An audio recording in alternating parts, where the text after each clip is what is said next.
Bismillahirrahmanirrahim. Assalamualaikum warahmatullahi wabarakatuh. Alhamdulillahirrabbilalamin. Teman-teman sekalian, mahasiswa program studi teknik sipil, pada siang hari ini kita akan melanjutkan pembahasan kita tentang mata kuliah planologi.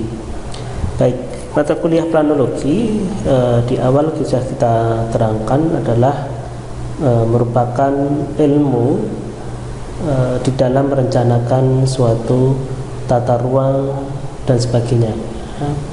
Dalam hal ini dalam konsep bentuk makro maupun mikro. Baik, pada bab berikut ini kita akan pelajari tentang sebuah pertumbuhan atau bentuk-bentuk daripada fisik sebuah kota. Teman-teman pasti sudah pernah mengunjungi di beberapa kota, baik di wilayah kita maupun di luar daerah kita. Kalau teman-teman mengamati, pasti memiliki bentuk pertumbuhan yang berbeda-beda, ya. Oleh karena itu kita akan bahas bagaimana sih bentuk pertumbuhan fisik kota. Pada pertumbuhan ini, pada bab berikut ini, kita akan lihat bentuk pertumbuhan fisik kota pada dasarnya adalah perkembangan perkotaan meliputi dua aspek, yaitu perkembangan kota secara kuantitas dan secara kualitas.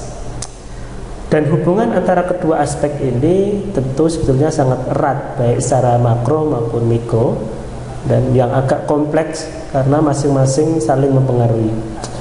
Nah, menurut Zahadi, M. Zahadi 1999 pada halaman 24-25, pertumbuhan perkembangan kota itu dikenal dengan tiga aspek perkembangan fisik dasar. Yang pertama adalah perkembangan horizontal, yang kedua perkembangan secara vertikal, dan yang ketiga perkembangan secara interstisial. Baik, kita bahas pada aspek perkembangan yang pertama, yaitu secara horizontal. Nah, dari pengertian horizontal, maka kota tersebut perkembangannya keluar atau secara horizontal. Jadi artinya daerah berkembang, sedangkan ketinggian daripada bangunan atau gedung sekitarnya mungkin tidak terlalu bervariatif, tetapi lebih kepada kuantitas lahan yang terbangun atau coverage areanya berkembang.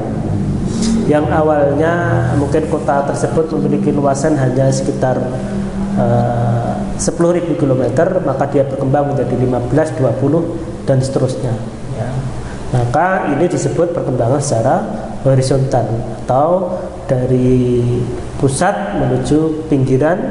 Karena apa? Lahan kota tersebut lahannya masih tersedia dan mungkin sangat murah, ya, atau cukup murah, dekat jalan raya dan sebagainya.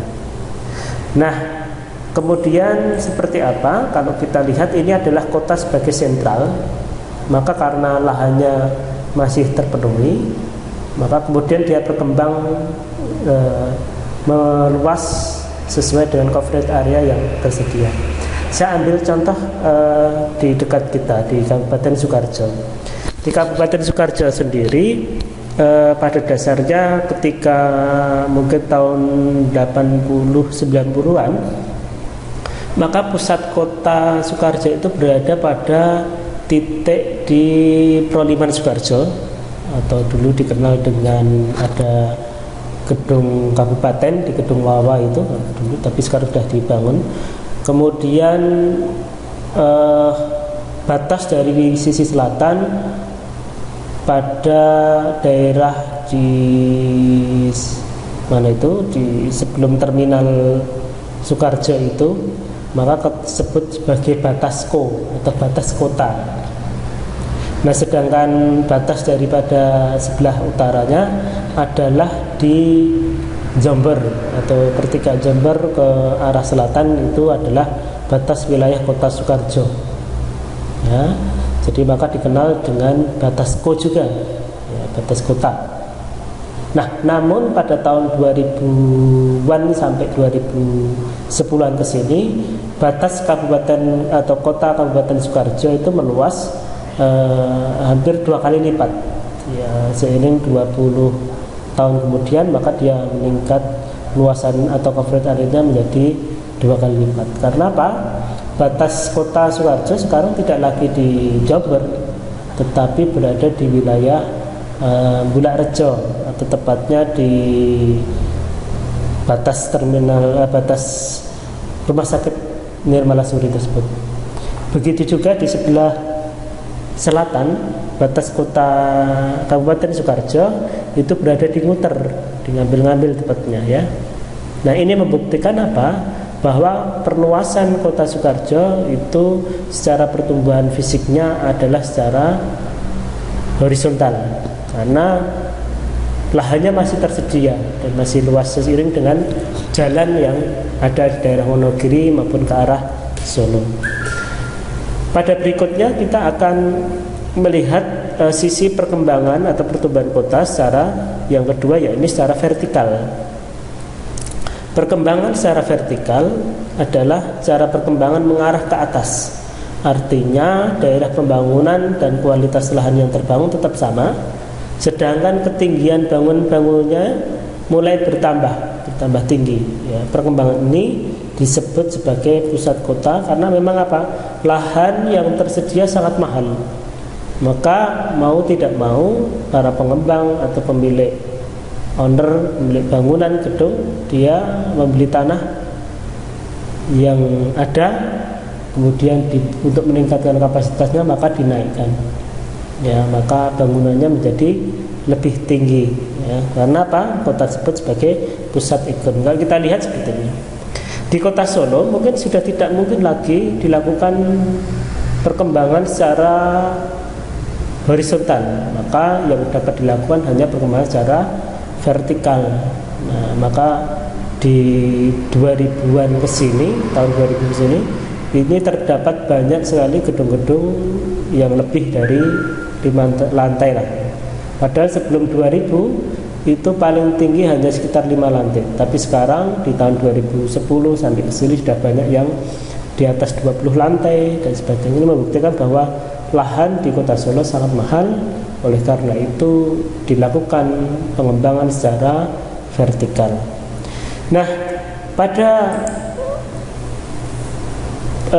perkembangan berikutnya kita akan lihat perkembangan secara interstisial, yakni perkembangan ini dilangsungkan ke dalam, artinya daerah dengan ketinggian bangunan yang rata-rata tetap sama, sedangkan coverage area-nya sedikit bertambah.